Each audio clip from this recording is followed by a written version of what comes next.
Did you know that at the time of the Beis Hamikdash, we were actually able to feed God?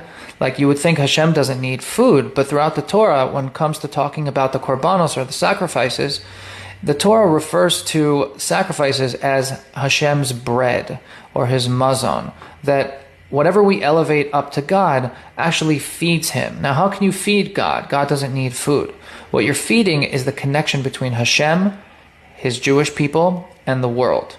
So if you want to do that today, because we don't have korbanos anymore, how do you feed that connection? How do you nurture and feed God so that he wants to remain connected to this world and to us? The way to do that is via good deeds, Torah study, and prayer. All those things are substitutes for sacrifices. So yes, you have a chance to feed God and feed his connection to us and the Jewish people and the world, and that actually makes the world a better place.